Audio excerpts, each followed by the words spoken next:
Je prie que la paix de Dieu soit notre partage ce matin. Nous voulons encore ce matin partager une petite exhortation. Elle ne sera pas longue. Je prie par la grâce de Dieu. Nous laissons conduire par le Saint-Esprit. Le thème de mon exhortation, je l'ai tiré du livre de Ecclésiaste, chapitre 12, le verset 1. Je vais d'abord lire et puis je vais ressortir ce thème. La Bible dit ceci: Jeune homme, réjouis-toi dans ta jeunesse. Livre ton cœur à la joie pendant les jours de ta jeunesse. Marche dans les voies de ton cœur et selon les regards de tes yeux. Mais sache que pour tout cela, Dieu t'appellera en jugement. Verset 2. Donc je suis Ecclésiaste chapitre 12. Donc je suis au verset 2. Bannis de ton cœur le chagrin et éloigne le mal de ton corps, car la jeunesse et l'horreur sont vanité. Le verset 3. Mais souviens-toi de ton Créateur pendant les jours de ta jeunesse, avant que les jours mauvais arrivent et que les années s'approchent où tu diras, je n'y prends point de plaisir. Alléluia. Alors c'est le verset 3. Le thème de ce matin c'est: souviens-toi de ton Créateur pendant les jours de ta jeunesse. Souviens-toi de ton Créateur pendant les jours de ta jeunesse. Alors ce matin, mon objectif est celui de nous amener à impliquer Dieu en tant que jeune dans notre vie. Dans chaque aspect de notre vie, il faudrait que nous puissions savoir que Dieu doit être présent et Dieu doit être impliqué. Et l'autre objectif, c'est quoi? C'est se détacher des choses éphémères de ce monde pour s'attacher à Dieu. Alléluia. Amen. Est-ce qu'on me suit? Est-ce qu'on me suit ici? Amen. Donc, le thème, c'est dans le verset 3 d'Ecclésiaste. Souviens-toi de ton Créateur pendant les jours de ta jeunesse. Donc, Ecclésiaste chapitre 12, le verset 3. Souviens-toi de ton Créateur pendant les jours de ta jeunesse. C'est la Bible qui le dit ici. Et lorsque nous lisons ce verset, il y a beaucoup de choses qui ressortent. Alors, ce qu'il faut déjà savoir, c'est que c'est déjà bien d'être jeune. C'est une grâce d'être jeune. Parce que certainement, il y en a qui n'ont pas eu la grâce d'arriver jusqu'à ce point. Il y en a, lorsqu'ils naissent, ils sont encore enfants, ils partent, ils quittent cette terre-là.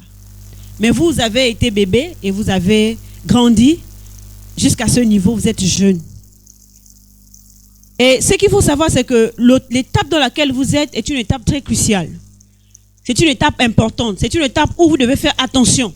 Parce que beaucoup de décisions que vous prenez aujourd'hui vont avoir l'impact dans l'avenir. Alléluia. Beaucoup de choses que vous faites aujourd'hui en tant que jeune, ça va vous influencer lorsque vous serez adulte, lorsque vous serez plus grand. C'est pourquoi vous devez bien mener votre jeunesse. Vous devez faire attention dans la manière que vous menez votre jeunesse. Alors, le constat fait, c'est que certains jeunes, en fait, se disent en eux, c'est que, en fait, il y en a qui ne s'intéressent pas à Dieu. Parce que, rappelez-vous, le thème, c'est « Souviens-toi de ton Créateur ». Se souvenir, c'est de savoir qu'en fait, c'est de se poser les bonnes questions. Qui a voulu que je sois sur cette terre? C'est Dieu. C'est vrai que tu es né d'un père et d'une mère, mais ce qu'il faut savoir, c'est que c'est Dieu qui t'a formé dans le ventre de ta mère. Et lui, il te connaissait déjà. Mais toi, Dieu a voulu que tu sois sur cette terre. C'est un privilège pour toi, c'est une grâce. Donc, au-delà du fait que papa, maman t'ont voulu, mais Dieu est le premier qui a voulu que tu viennes. Tu dois le savoir. Alors, se souvenir de son Créateur, c'est de se souvenir de qui a voulu que je sois sur la terre, premièrement. Alors, beaucoup de personnes constatent, beaucoup de jeunes constatent qu'ils sont sur la terre et ils ne repartent pas en arrière pour savoir qui leur a créé et pourquoi Dieu leur a créé. Ils prennent la vie comme ils voient. Ils avancent sans un mot donné s'arrêter pour chercher où ils vont. Bien ceux qui sont venus faire sur la terre. Et certains parfois voient certaines personnes, certains jeunes aller à l'église, voient certains jeunes consacrés, ils voient certains jeunes qui se donnent au Seigneur et ils se disent, bon, de toute façon, ça c'est eux. Et il y en a qui ne se sentent pas concernés par le Seigneur, qui ne se sentent pas concernés par la vie chrétienne. Et d'autres me disent même que, moi, c'est vrai, ils ont entendu parler même de l'évangile. Ils se disent, moi, quand je vais m'attacher au Seigneur vraiment, vraiment. Quand je serai grand, comme papa, comme maman, comme tonton, comme mon grand frère, comme ma grande sœur. Mais pour l'instant là, c'est juste comme ça. Et pour lui, il pense qu'en fait, lui, Dieu n'a pas besoin de lui à son âge. Et parfois, beaucoup de jeunes pensent que Dieu n'a pas besoin d'eux à leur âge.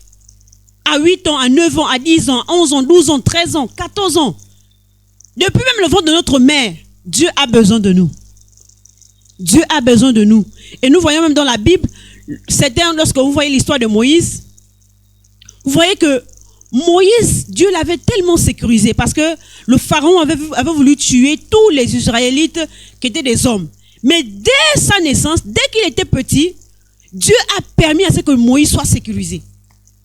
Dieu a permis à ce que Moïse soit protégé pour que les Égyptiens ne puissent pas le tuer. Parce que Dieu avait un plan pour Moïse. Et quand vous voyez vraiment, il y a certaines choses, lorsque je viens de me convertir, je me posais des questions, je disais, et j'essaie de repasser ma vie, j'essaie de revenir dans mon enfance, lorsque j'étais jeune. Et je voyais un peu certaines choses que j'ai traversées, certaines difficultés. C'est-à-dire qu'il y a eu des dangers auxquels je pouvais peut-être mourir. Mais je me rappelle que là, à ce moment-là, je crois que c'est Dieu qui m'avait sauvé de là. Je me rappelle que je me rappelle une fois, j'étais à la rivière, alors que les parents étaient en train de, ma mère et avec d'autres femmes étaient en train de laver. Je me rappelle, j'étais à la rivière Miosso à l'époque, c'était vers le téléphérique. Vers le téléphérique, il y a une Miosso là-bas, il y avait un pont. De l'autre côté, on voit la rivière, de l'autre côté, on voit la rivière. Et elle lavait de l'autre côté. Et moi, j'étais très jeune. Et pendant que je voyais d'autres jeunes se laver là, je me posais des questions. Est-ce que je peux aller aussi me laver là-bas? Alors que je ne savais pas nager. Et par curiosité, j'ai traversé. Les mamans qui lavaient ne me voyaient pas. Je ne leur ai même pas dit que je vais aller de l'autre côté. Et c'est comme ça que je suis allée, j'ai plongé. En fait, je ne savais pas que c'était profond. Je suis complètement rentrée et je me suis noyée. Et heureusement, quelqu'un est venu me sauver de là. Et j'ai compris que si je n'étais pas, s'il n'y a pas quelqu'un là, si la main de Dieu n'était pas là, peut-être que je serais partie. Et je crois que Dieu m'avait épargné cette mort-là, c'est parce qu'il avait un plan pour moi. Et je me rappelle aussi une fois, j'étais dans la ville de Mwanda. Et j'étais très jeune, je ne sais pas, peut-être 7 ans, 8 ans. J'étais très petite. Et une de mes tantes nous a dit, nous étions vers Montagne-Sainte. Vraiment, j'étais petite. Je ne connaissais pas le quartier. Et elle m'a dit, tu m'accompagnes parce qu'elle devait aller quelque part. Tu vas m'accompagner prendre de l'huile. Et quand tu m'accompagnes prendre cette huile-là, tu vas revenir seule. Elle a pris tellement de raccourcis, des raccourcis. Nous sommes peut-être vers les 19h, 20h. Et on a pris cette huile. Elle m'a dit, tu as vu la route? Non. J'ai dit oui. Tu te rappelles, on est parti? Non. J'ai dit oui. Et quand je prends cette bouteille, ce bidon, elle est partie parce qu'elle devait se déplacer, quitter la ville. Elle m'a laissé. Quand je regarde la route, je ne me rappelle plus. Tard dans la nuit, je ne savais pas quoi. Je tourne, je regarde, je vois il y a beaucoup de chemins. Je me sentais en détresse. J'ai paniqué. J'ai tourné. J'arrive au marché, je ne sais pas au marché, je tourne. Je ne connaissais pas bien la ville. Et j'ai commencé à pleurer. J'ai commencé à crier. Je courais, je pleurais. Et je me posais des questions. Je dis, mais je veux trouver la route où je t'ai perdu. Et l'heure avançait. Je ne sais pas si c'était déjà 21h, mais ça commençait à être désert. J'étais seule dans la vie, je paniquais. Et je courais avec ce bidon, je pleurais. Et Dieu a fait grâce. Et là, j'ai un cousin de ma grande sœur qui lui était là avec ses amis. Je ne savais pas. Et il me voit, il me dit, oh, qu'est-ce que tu fais là? J'ai dit, non, je suis perdue. Je ne sais plus où je suis, je ne sais plus comment, je ne peux pas retrouver la route. Et comme lui connaissait là-bas, il m'a pris par la main. Il m'a amené jusque là-bas. Et j'ai dit, gloire à Dieu. J'ai dit, Seigneur, merci. Quand je me souviens de ça, je comprends que c'est Dieu qui avait mis ce jeune homme-là sur la route. Peut-être que quelqu'un aurait dû peut-être me prendre, me voler, aller peut-être me sacrifier, je ne sais pas. Mais j'ai compris que Dieu avait permis qu'on me retrouve parce qu'il avait un plan pour moi. Parce qu'il avait un objectif pour moi. Il y a tellement de choses que je peux raconter ici qui sont passées dans ma vie. Et certainement parmi vous, il y a des gens qui ont commencé à vivre certaines choses. Des choses que quand vous regardez, vous dites, ah, non, heureusement. Mais peut-être que à cet endroit-là, j'aurais dû mourir. Mais sache-le, que c'est Dieu qui t'avait épargné. Et Dieu a voulu t'épargner de toutes ces situations. Dieu t'a pas mis à certains endroits que certaines personnes peut-être sont allées. Et ces endroits-là, ces personnes-là ont eu du mal. Ces gens ont eu du mal. Mais Dieu t'a épargné. Il t'est jamais arrivé que quelqu'un te dise, allons à cet endroit. Et que tu dises, non, je ne parte pas. Et qu'après tu entends qu'il y a eu un problème. Il y a eu quelque chose qui s'est passé à ces personnes qui sont parties à cet endroit. Et tu réalises que, c'est Dieu qui a permis que je sois épargné de ça. Si je serais parti, peut-être que quelque chose de grave me serait arrivé. Et c'est là où j'ai réalisé que, Seigneur, vraiment, quand je regardais le parcours de ma vie, c'est Dieu. Et parmi vous, lorsque vous regardez votre vie, peut-être que vous n'avez pas encore beaucoup de choses à raconter. Mais il y a certaines choses, certains faits de votre vie que vous avez traversé, vous savez que si Dieu n'était pas là, certains mots seraient perdus. Mais Dieu ne nous a pas sauvés juste, nous a pas délivré de cette situation, nous a pas délivré de certaines maladies, de certains problèmes pour rien. C'est parce qu'il veut vous garder pour lui. Il veut vous garder pour lui. Il a un plan pour vous. Il a un plan qu'il a prévu pour chacun de vous. Et il faut que vos yeux s'ouvrent. Alors je disais tantôt tout à l'heure que beaucoup de jeunes, en fait, eux, ils pensent en fait que ils ont le temps. Ils ont le temps de tout faire. Ils n'ont pas encore le temps, ils sont encore trop jeunes. Ils veulent encore faire leur vie comme ils veulent. Mais lorsqu'ils seront adultes, c'est à ce moment-là qu'ils pourront se consacrer au Seigneur. Mais j'aimerais te dire, jeune homme, jeune fille, que non, Dieu a un plan pour toi. Dieu a un plan pour toi. Dieu sait pourquoi il t'a épargné de cette situation. Il sait pourquoi cette situation n'a pas été une situation dramatique. Peut-être que tu vas te retrouver en prison. Oui, il y a des situations parfois, tu sais, quand tu dis, non, cette situation, je vais peut-être me retrouver en prison. Peut-être que je devais mourir. Mais Dieu t'a épargné. Mais ce n'est pas pour rien. La main de Dieu est sur toi, ce n'est pas pour rien. Dieu a des choses à faire avec toi. Donc tu ne peux pas l'ignorer. Il faut que tu te souviennes de ce Dieu-là. Il faut que tu te souviennes de celui-là qui t'a sauvé, de celui-là qui a pris soin de toi, de celui-là qui t'a gardé depuis ton jeune âge, depuis que tu es enfant, depuis que tu es bébé. Il y a certains, lorsqu'ils sont là, ils étaient enfants. Parfois, les parents vous racontent parfois des choses. Que, toi, lorsque tu étais enfant, c'était compliqué. On t'a réanimé. On a fait ceci. On a fait telle chose. On a fait telle chose. Vraiment, c'était compliqué. Et je me rappelle pour la petite histoire, pour mon fils Moïse, lorsqu'il était né, c'est pourquoi nous disions toujours à Moïse, Moïse, attache-toi au Seigneur. Parce qu'il y avait une situation grave qui devait arriver dans ta vie. Lorsque nous arrivons à l'hôpital, en fait, il est encore bébé. On lui fait un examen, on lui dit qu'il a un microbe très grave. Et ce microbe-là, on ne peut pas le guérir ici. Normalement, le microbe-là ne doit pas attraper les petits enfants. C'est un microbe, normalement, les médicaments sont pour les adultes. Nous avons demandé les médicaments ailleurs, même à Libreville, il n'y en avait pas. Et au point où le pédiatre nous a envoyés, il a dit, allez vous débrouiller. Alors qu'il était bébé, il ne réalisait pas ça. Mais nous, en tant que parents, nous avons compris que là, il y avait un problème. On ne savait pas comment Moïse devait sortir de là. On ne savait pas, il n'y avait pas un médicament. On vous dit bien à l'hôpital que ce médicament, on ne peut pas. Cette maladie, on ne peut pas la guérir, il n'y a pas de médicament pour lui. Et c'est comme ça que, sans père, nous avons fléchi genoux devant le Seigneur. Nous avons dit, Seigneur, fais grâce. Alors qu'il est encore bébé. Fais grâce. Peut-être que Satan avait prévu des choses contre lui.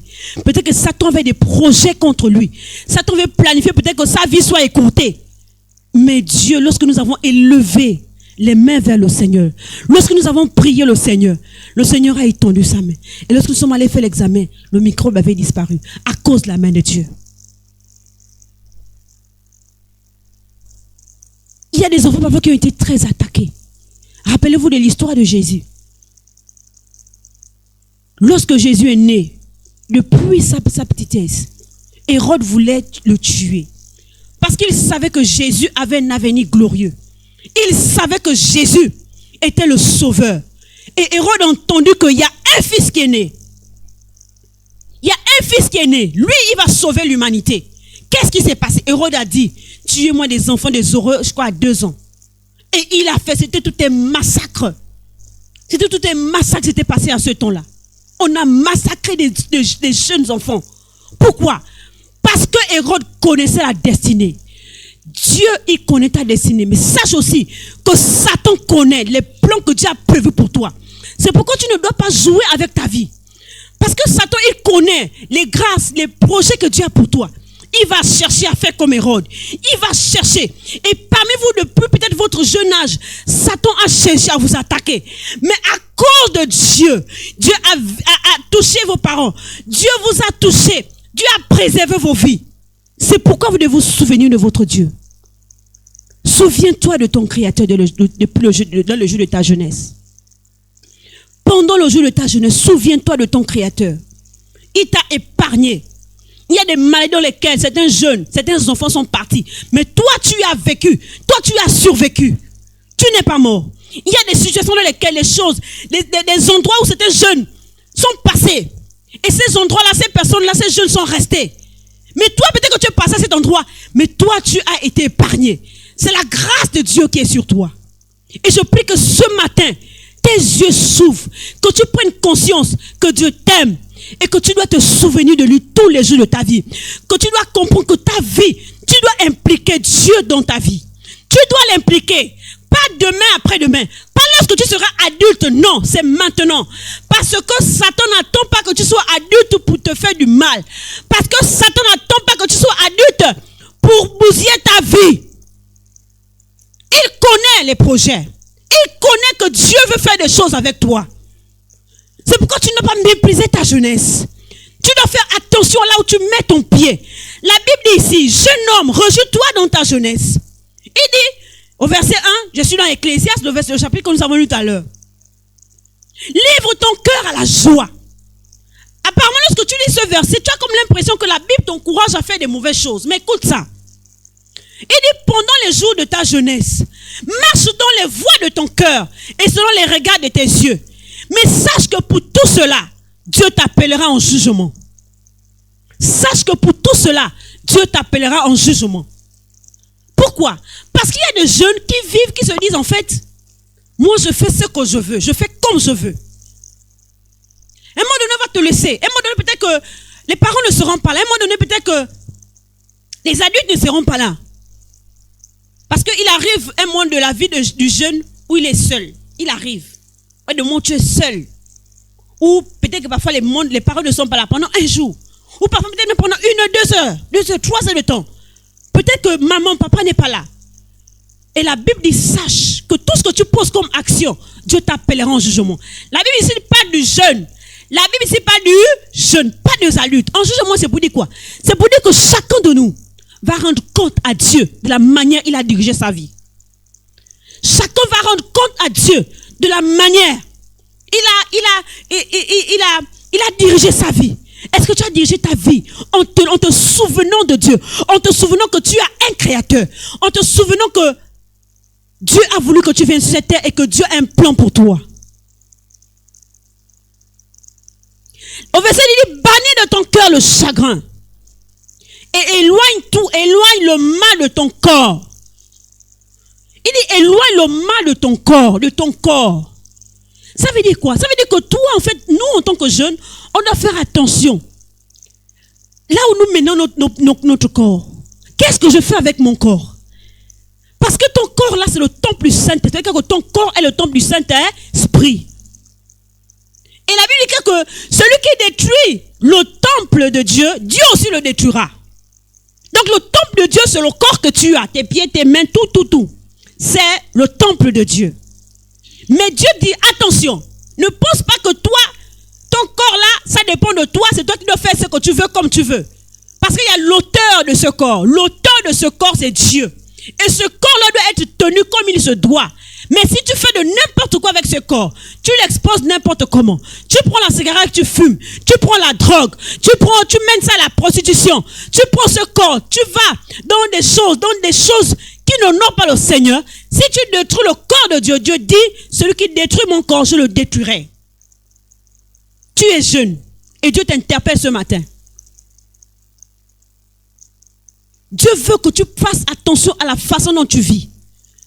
Parce que toutes les décisions que tu vas prendre, tous les choix que tu feras va dépendre de lorsque tu seras adulte. C'est maintenant que le jeune se pose la question. C'est maintenant que tu t'assois et tu te dises, merci Seigneur parce que tu as fait que je sois jeune. Mais je veux marcher selon toi. Je veux marcher selon tes directives. Je veux me laisser conduire par toi parce que tu es mon Seigneur. Un temps soit peu, il faut t'asseoir et te dire non. J'ai longtemps mené ma vie comme je veux. J'ai longtemps fait des choses comme je veux. Regardez, nous allons écouter une histoire qui est une histoire très intéressante. Lisons dans Luc le chapitre 15. C'est une histoire que l'on connaît. Mais j'aimerais toujours que l'on revienne dessus. Parce que c'est un jeune homme qui a fait preuve de folie. Ce jeune homme a fait preuve de folie dans sa vie. Et le drame est arrivé. Je suis au verset 11, Luc chapitre 15. Vous connaissez cette histoire. Parfois les pasteurs en parlent ici. La Bible dit ceci, dans Luc chapitre 15, verset 11. Il dit encore, un homme avait 2 fils. Le plus jeune dit à son père, mon père, donne-moi la part de bien qui doit me revenir. Et le père leur partagea son bien. Peu de jours après, le plus jeune fils, ayant tout ramassé, partit pour un pays éloigné où il dissipa son bien en vivant dans la débauche. Ah, c'est jeune. Lui, il est avec ses parents. Comme certains d'entre nous, nous sommes avec les parents. Et un jour, on ne sait pas ce qui s'est passé. Qu'est-ce qui s'est passé dans la tête de ce jeune? On ne sait pas ce qu'il a entendu. On ne sait pas avec qui il était en contact. On ne sait pas ce qui a tourné dans sa tête. Un matin, il se lève, il dit, moi, non, papa. Il arrive, il dit à son père, donne-moi ma part. Je veux tous mes biens. Moi, je veux partir. Je veux quitter d'ici. Il voulait vivre comme il voulait. Il voulait partir. Il voulait aller dissiper ses biens. Il voulait faire ce qu'il voulait. Et j'ai intitulé ce genre de jeunes, des jeunes insensés. Oui, parce que parfois il y a des jeunes, ces jeunes qui ne se souviennent pas de Dieu, des jeunes qui ne se souviennent pas de leur Créateur, ce sont des jeunes insensés, des jeunes qui n'ont rien à voir avec Dieu, des jeunes qui n'ont pas le temps de Dieu. Et c'est un jour, ce sont ce genre de jeunes, des jeunes qui sont là et qui pensent en fait que eux, ils ont leur vie entre leurs mains. C'est ce qui s'est passé avec ce jeune.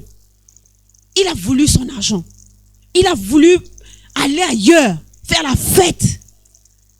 Parfois dans nos cœurs, on est comme ça. On veut faire nos choses comme on veut. On va aller faire la fête. Et ce jeune ne s'intéressait pas à Dieu. Et parfois, il y a des jeunes comme ça. Eux, ils n'ont pas le temps de Dieu.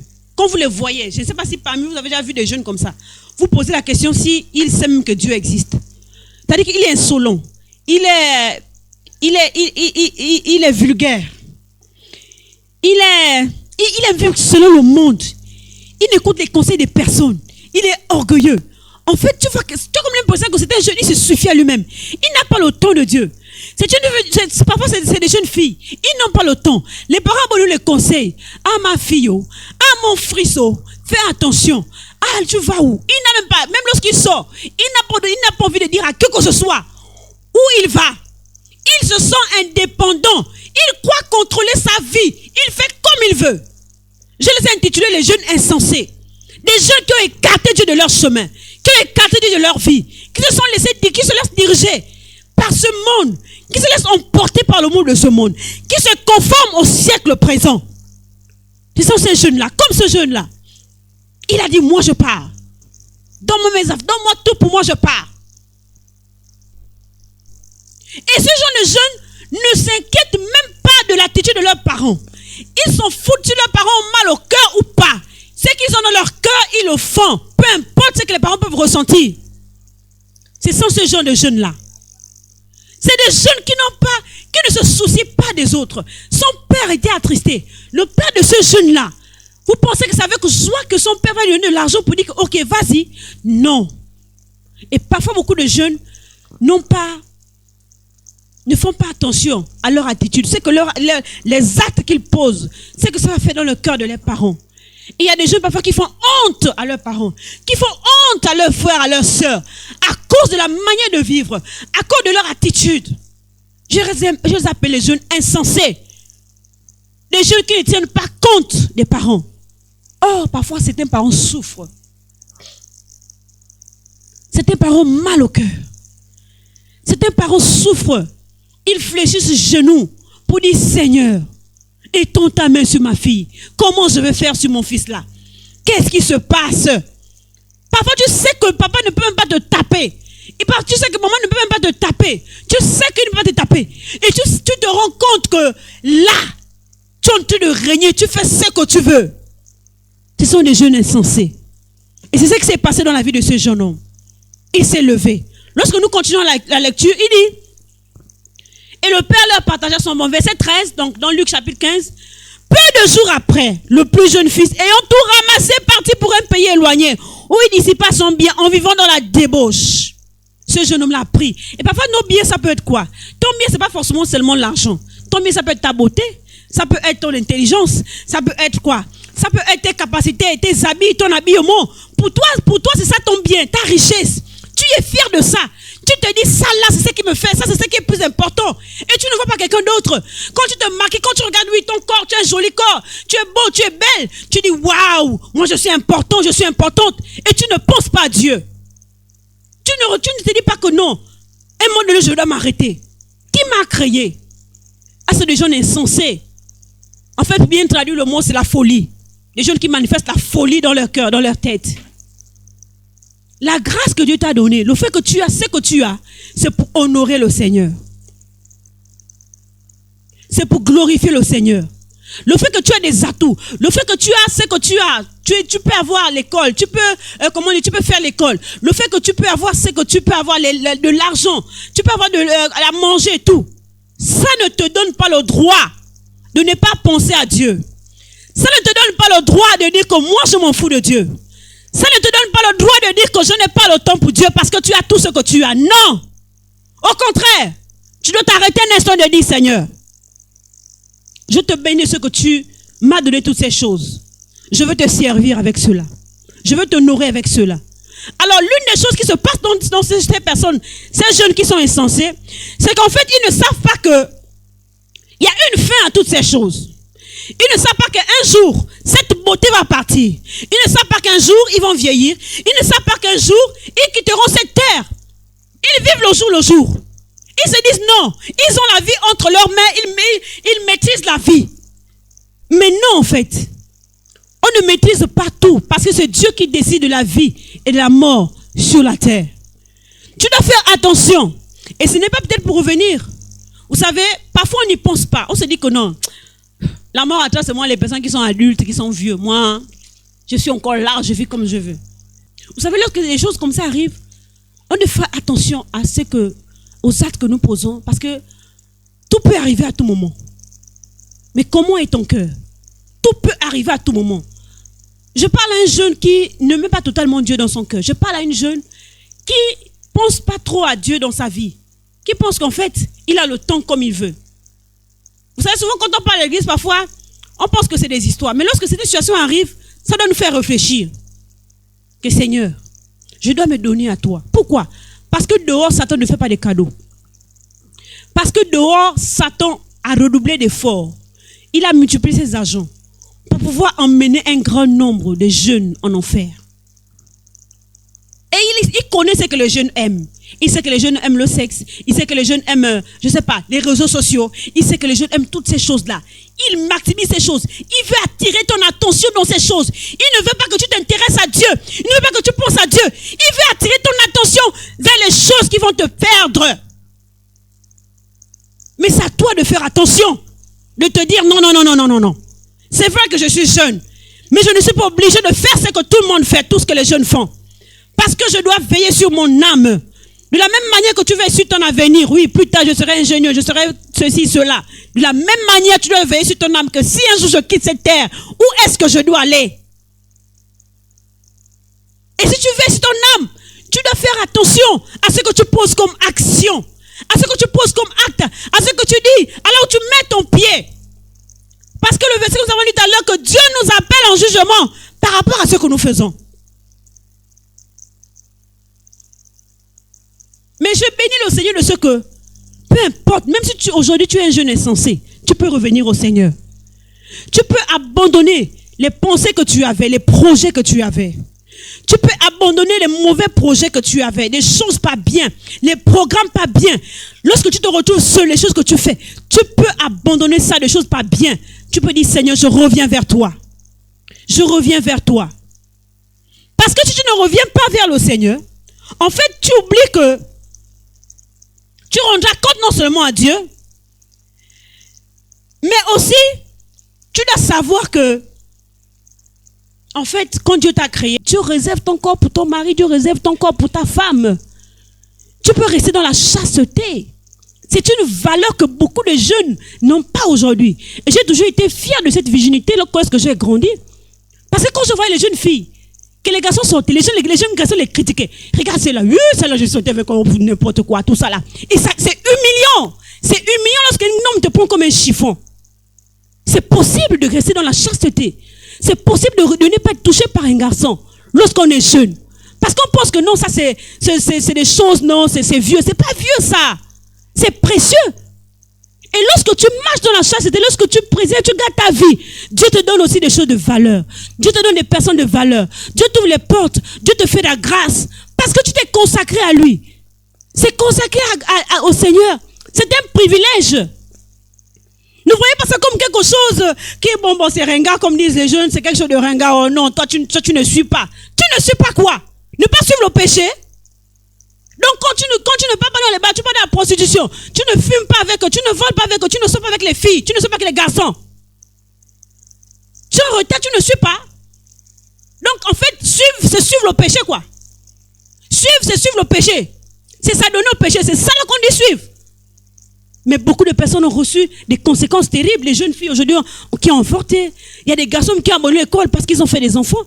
Les parents disent, toi tu vas te débrouiller. Il est obligé d'arrêter l'école parce que le lait de l'enfant, il doit aller bricoler pour avoir le lait de l'enfant. Et même si aujourd'hui tu es cette chose, si tu as fait des choses de bêtises, sache que le Seigneur est capable de te relever, de te pardonner si tu te relèves. Alléluia. Peu importe ce que tu as fait. Même si peut-être que toi tu as... Non, sache que peu importe les erreurs que tu as commis dans ta vie, tu peux revenir, tu dis non, je ne mène plus cette vie, j'arrête. Parce que j'ai compris qu'aux yeux de Dieu, j'ai de la valeur, j'ai du prix aux yeux de Dieu. Il y a des choses que Dieu a préparées. Et Dieu a dit dans sa parole, à celui qui est fidèle, obéissant, je donne les meilleurs fruits du pays. Des personnes qui se consacrent, des jeunes qui se donnent au Seigneur, qui s'attachent au Seigneur, qui se consacrent au Seigneur. Dieu ne les abandonne pas. Dieu ne les abandonne pas. Au temps favorable, le Seigneur va les ouvrir les portes. Alléluia. Alors je vais terminer avec ce verset. Je suis dans Psaume. C'est la chanson que nous venons de chanter tout à l'heure. Psaume chapitre 71. Alors, au vu de tout cela, en tant que jeune, comment tu dois faire pour te souvenir du Seigneur? Nous sommes au Psaume chapitre 71, verset 17. Alors, allons d'abord verset 5. Verset 5, après on va venir au verset 17. La Bible dit ceci, verset 5. Car tu es mon espérance, Seigneur éternel. En toi, je me confie dès ma jeunesse. Dès ma jeunesse. Il y a des personnes qui se sont consacrées dès leur jeunesse. Moi, je me suis donné au Seigneur à 17 ans. À 17 ans. Vous savez, parfois on se dit, ah non, si je donne ma vie maintenant là, donc je ne veux plus aller boire. Donc là, ça veut dire que là même un garçon ne va plus me toucher. Donc ça veut dire que moi je peux sortir les filles. Donc ça veut dire que oui, c'est ça que ça veut dire. Et c'est bien. Et ça te préserve. C'est ça que ça veut dire. C'est ça que ça veut dire. La chair n'aime pas ça. La chair est dérangée. La chair sera embêtée. Ça là, mais je fais comment les autres sont là-bas. Ils sont allés danser. Vous savez, tout à l'heure, lorsque on terminait le premier culte, je me disais, Seigneur, vraiment. Et avant même, je le pensais souvent, je disais.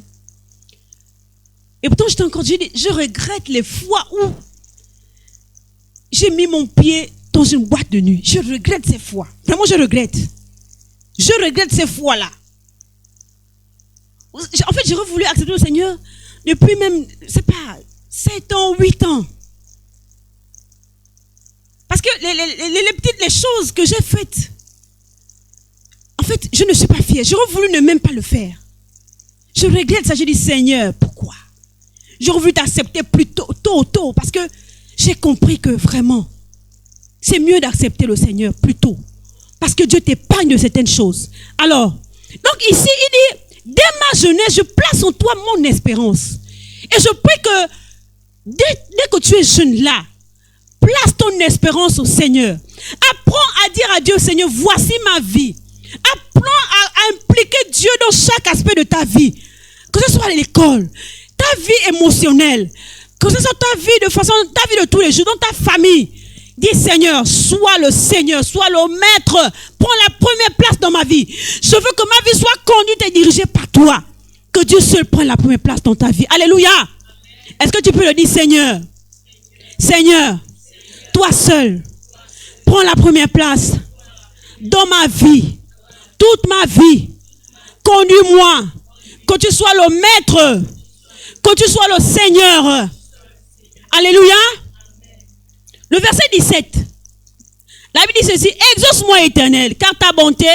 Verset 17. Oh Dieu, tu m'as instruit dès ma jeunesse. C'est le cantique que nous chantions tout à l'heure.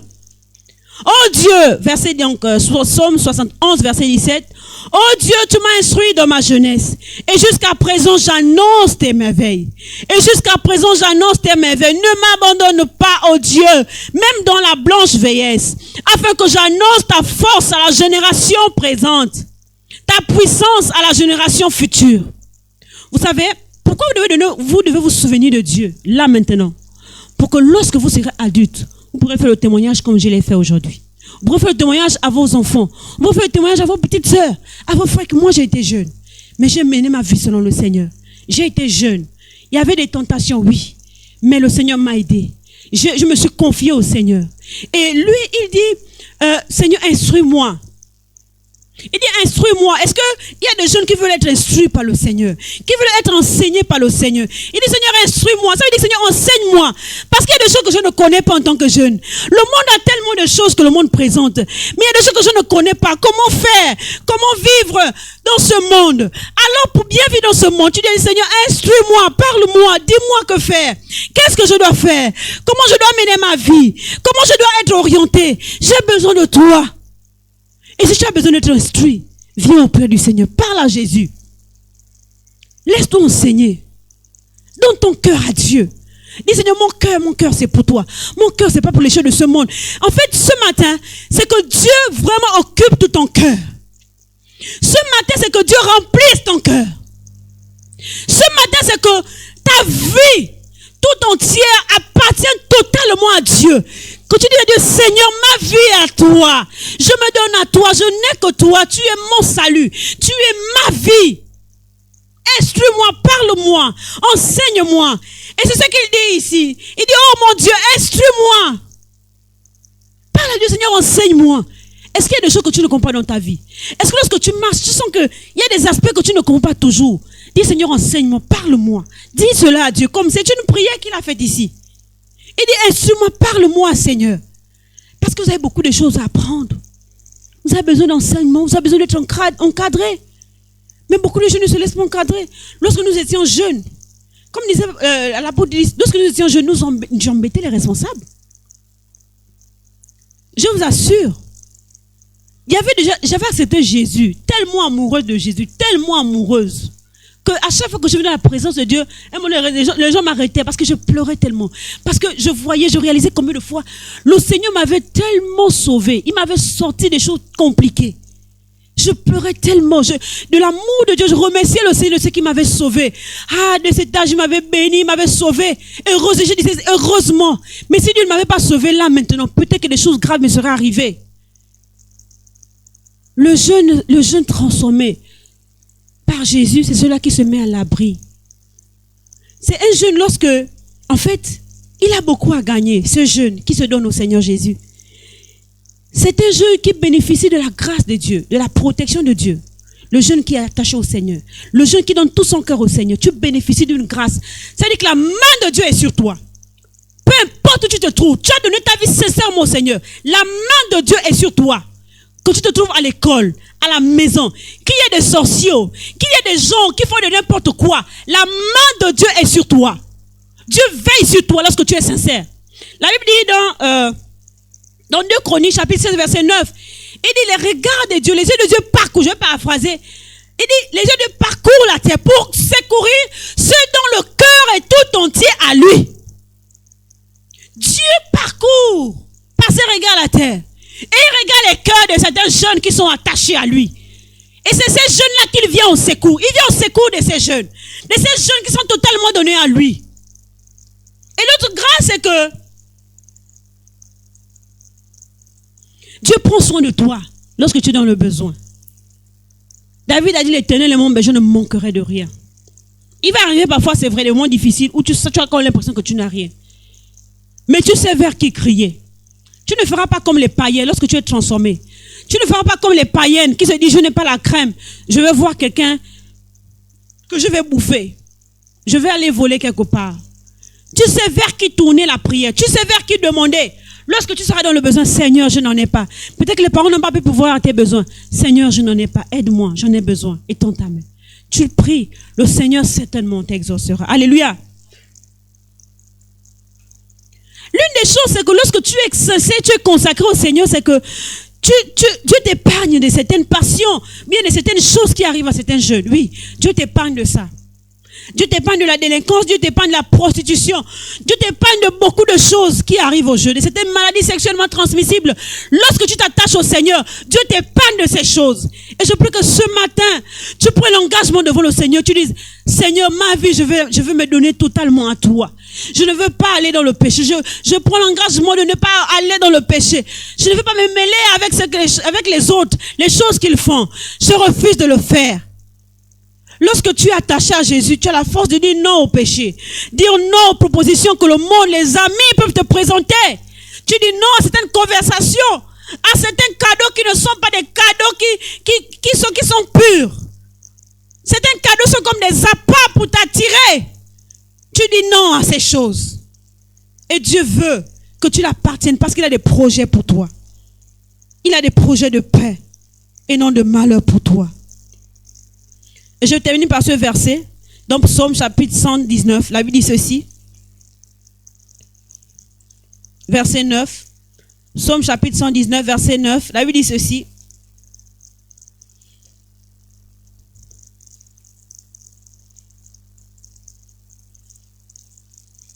Le psaume 119, c'est le plus long chapitre de la Bible, 119. Verset il dit, comment le jeune homme rendra-t-il pur son sentier? Comment le jeune homme, comment tu vas faire pour que tu marches dans la crainte de Dieu? La Bible dit, comment tu vas faire? Comment tu vas faire pour que tu restes toujours attaché au Seigneur? Comment tu vas faire en sorte que tu vas échapper aux propositions qui ne sont pas bien? Comment faire pour que tu ne puisses pas tomber dans le péché? Tu ne puisses pas te laisser emporter par les faux amis, les faux conseils. La Bible dit, comment le jeune homme rendra-t-il pur son sentier? La Bible dit ceci, en se dirigeant d'après ta parole. En se dirigeant d'après ta parole. En se dirigeant d'après ta parole. Le Seigneur veut que tu puisses t'attacher à sa parole. Quand tu te diriges pas d'après sa parole, c'est lorsque tu écoutes sa parole, lorsque tu obéis à cette parole. Alléluia. Tu écoutes la parole de Dieu et tu obéis à cette parole. Cette parole qui va faire en sorte que tu ne tombes pas dans le péché. Parce que tu vas garder cette parole dans ton cœur. Tu vas obéir à cette parole. Lorsque les choses viendront, lorsque Satan va te proposer des choses, tu vas confronter avec la parole de Dieu. Tu vas dire, la parole de Dieu dit non, on ne doit pas faire ceci. La parole de Dieu m'interdit de faire cela. La parole de Dieu me dit que cette chose, je ne dois pas la faire. Alors, je ne dois pas la faire. Et c'est seulement à cela que le Seigneur va te garder. C'est vrai qu'il y a d'autres raisons. Il y a cette communion fraternelle-là. Il ne faut pas te couper de les choses du Seigneur. Ne te coupe pas en tant que chrétienne, en tant que jeune. Si tu te coupes des choses chrétiennes, je n'ai pas besoin d'avoir une prophétie. Même si ça fait déjà 1 mois que tu n'aimes pas l'église, je sais que ça ne va plus dans ta vie spirituelle. Je le sais. Je le sais. Parce que, bibliquement, si tu n'es pas attaché à Jésus, tu n'es pas attaché, la Bible dit que nous sommes les sarments. Jésus est le cep. Lorsqu'on se coupe à ce sarment-là, en fait, on ne produit pas de fruits. Mais lorsqu'on est attaché à Jésus qui est le cep, vous voyez, lorsque vous voyez un arbre, vous voyez les branches, non? Le cep de cet arbre-là, les branches-là, c'est sans ces branches-là, en fait, la vie quitte du cep de cet arbre pour aller dans les branches. Mais lorsqu'on coupe la branche, en fait, ce n'est qu'une question de temps pour que les feuilles de cette branche-là sèchent. Et comme Jésus pour nous est le cep. Si nous nous coupons de Jésus, nous sommes comme ces branches-là qu'on a coupées. Et avec le temps, plus nous sommes plus connectés à Jésus, nous allons devenir des païens. On va repartir dans le monde.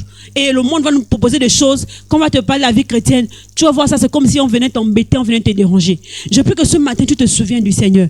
Tu te souviens de Dieu. Que tu saches que Dieu est celui-là qui a voulu que tu viennes sur la terre. Il t'a préservé de beaucoup de choses, de beaucoup de maladies, de beaucoup d'incidents, de beaucoup d'accidents qui peuvent arriver dans ta vie. Ce n'est pas seulement pour que tu puisses vivre. Ce n'est pas pour que tu vives selon toi. Mais il t'a préservé de ces choses-là parce qu'il a un plan pour toi. C'est pourquoi il dit qu'il faut que tu te souviennes de lui dans ta jeunesse. Ne rejette pas Dieu. Implique Dieu à tous les niveaux. Est-ce que tu es ce jeune insensé qui ne prête pas attention à Dieu? L'une des choses que peut-être que je n'ai pas dites sur ce jeune qui a pris ses biens, l'une des choses qu'il a faites, c'est qu'il est revenu. Il a compris que, en fait, parce qu'il a dissipé tout, il n'avait plus rien. Et beaucoup parmi nous parfois n'ont plus rien. Ils ont vendu leur corps aux hommes. Parfois, il y en a qui ont déjà, vraiment, ils ont fait tellement de choses et ils ne savent plus quoi faire. Mais fais comme ce jeune homme-là. À un moment donné, il est rentré en lui-même. Je prie que tu rentres en toi-même et tu dis, Seigneur, je reviens vers toi, je viens tel que je suis. Je te demande pardon pour tout ce que j'ai fait, mais je vais m'attacher à toi. Ne sois pas un jeune religieux qui vient seulement à l'église, mais qui ne cherche pas la transformation, qui vient seulement à l'église, qui fait montrer à ses parents à l'église qu'il est chrétien. Mais au fond, il fait des choses n'importe comment. En fait, ces deux personnes-là, s'ils ne se répandent pas, c'est l'enfer. Si Jésus vient même tout de suite, c'est l'enfer. Mais c'est possible de se repentir, de revenir. Et le jeune qui est consacré, qui est tranquille, tu sens dans ton cœur que tu es transformé. Reste attaché au Seigneur dans la parole de Dieu. Attache-toi. Demande à Dieu de t'instruire. Demande de t'orienter tous les jours. Implique Dieu dans tout. Implique Dieu dans tes études. Prie le Seigneur. Ne dis pas je vis ma vie comme je veux. Ne réfléchis pas comme tu veux. Donne-toi davantage au Seigneur. Alléluia. Est-ce qu'on peut incliner nos têtes? On va prier.